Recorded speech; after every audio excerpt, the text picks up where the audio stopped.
கோலி talk Kollywood news. Ajith ரசிகர்கள் ஏமாற்றம். முன்னணி நட்சத்திரங்களோட படங்களோட ரிலீஸ் ஆகும்போது அதிகாலை முதலே சிறப்பு காட்சிகள் திரையிடப்பட்டு இருக்கு. விஜய் நடிச்ச ஜில்லா, அஜித் நடிச்ச வீர படங்கள் கடந்த வருட பொங்கல் அன்னைக்கு வெளியானப்போ அதிகாலை 3 மணிலிருந்தே காட்சிகள் ஆரம்பமாச்சு. அதே மாதிரி விஜயோட கத்தி படத்துக்கும் ரஜினி நடிப்புல டிசம்பர் 12ஆம் தேதி வெளியான லிங்கா படத்துக்கும் இது மாதிரி சிறப்பு காட்சிகள் நடந்தது. சங்கரோட ஐ படத்துக்கும் அதிகாலை 4:30 மணிலிருந்தே காட்சிகள் ஆரம்பமாச்சு. நாளைக்கு, அதாவது பிப்ரவரி 5 அன்னைக்கு வெளியாக இருக்கும் அஜித்தோட என்ன அறிந்தால் படத்தோட முதல் காட்சி நள்ளிரவு 12 மணிக்கு திரையிடப்படும் ஆவல இருந்தாங்க அஜித் ரசிகர்கள். அதுக்கு வாய்ப்புகள் இல்லைன்ற தகவல் இப்போ வெளியாகி இருக்கு. கடந்த வாரம் சென்னையோட சில குறிப்பிட்ட தியேட்டர்களுக்கு வெடிகுண்டு மிரட்டல் கடிதம் ஒன்று வந்துச்சு.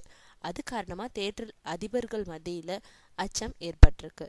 பொதுமக்களோட பாதுகாப்பை கருத்துல வச்சு நள்ளிரவு காட்சிகளுக்கு சென்னை காவல்துறை கிட்ட இருந்து அனுமதி கிடைக்கல.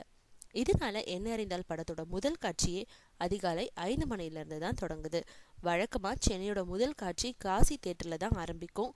அங்க கூட என்ன அறிந்தால் படத்தோட முதல் காட்சி அதிகாலை 5 மணிக்கு தான் தொடங்குது. இதனால அஜித்தோட ரசிகர்கள் கொஞ்சம் ஏமாற்றம் அடைஞ்சிருக்காங்க.